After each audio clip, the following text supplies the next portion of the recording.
In the 1960s, the race for the moon was influential in the United States, emerging to the forefront of technology and becoming forever the leader of space technologies, while their competitors, the Soviets, were inferior to them. The tension that existed between the United States and Russia during the years after World War II was not only a time that both countries patiently tried to keep the world from another war, but was also a time of great competition and exploration of space. Additionally, the leaders of these countries believed that to beat the other to space would promote a concept of technological superiority, which translated to military strength. Even though the space race was originally a competition between the two Cold War foes, it resulted in benefits for the people of the Earth by accelerating scientific advancements. It also sparked a major increase in spending on education and research. Both countries wanted to be the first to succeed, so millions were spent as the world watched as the United States and Russia went head-to-head in a battle that would change the world forever. Thus, the space race began. After witnessing the power of German V-2 rockets in World War II, the United States and the Soviet Union became interested in rocketry.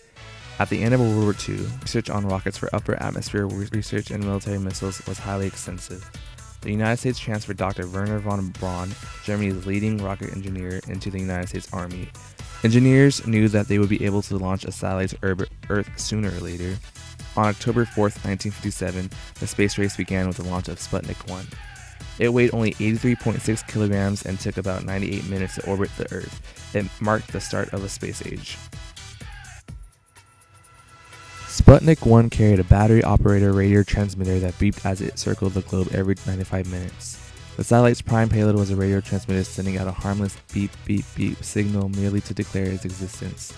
The 185-pound Sputnik became a symbol of Soviet success and also struck fear into the hearts of Cold War Americans who realized that the Soviets could just as well have lofted a nuclear-tipped missile to North America.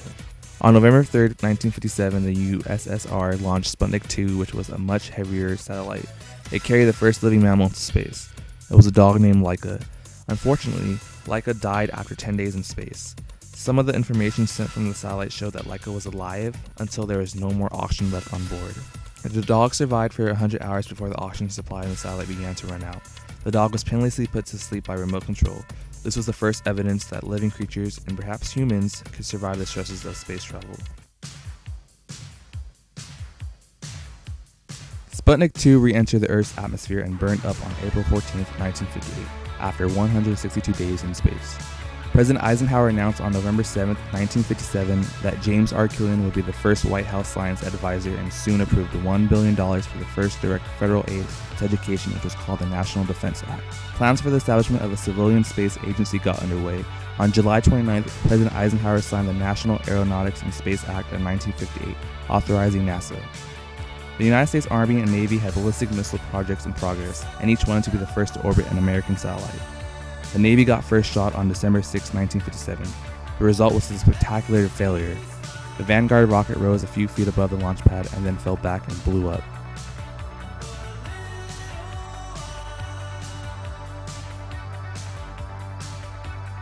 By the first anniversary of the Sputnik 1 launch, the United States was closing the gap in the space race. America had launched 3 Explorers and 1 Vanguard, while the Soviets had launched 3 Sputniks.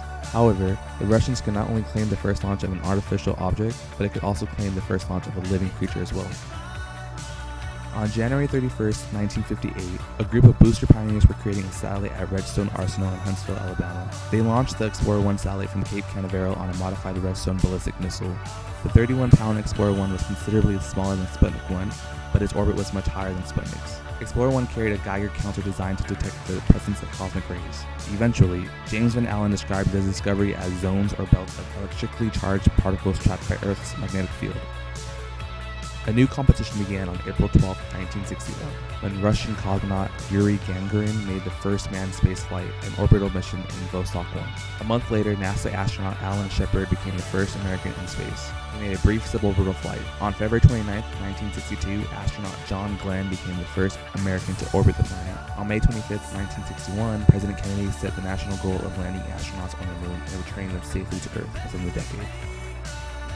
The space exploration came on July 20th, 1969, when Neil Armstrong and his crew on Apollo 9 reached the moon. It was difficult to tell which nation was really ahead in the space race. Each country racked up a series of important firsts. The moon marked the finish line for the space race, and once it was conquered, there was little left to explore with the current technologies. But the space programs continued, and with them, they brought out new technologies and products. That's one small step for man, one giant leap for mankind. Neil Armstrong. The space race has changed our lives forever by benefiting society. The technology which we use every day is credited to the technology used during the space race. Byproducts of the space race came in many forms, such as in medical procedures. An example may be a miniature robotic arm used to assist a surgeon. Robotic arms were derived from deploying satellites. Without the many industries being pushed by the government to develop the space-age technology, we might still be writing letters instead of using cellular phones to place a long-distance call. The space race also created an unintended consequence by helping in the creation of the environmental movement. For this was the very first time in history humans could see their home world as it really appears from outer space.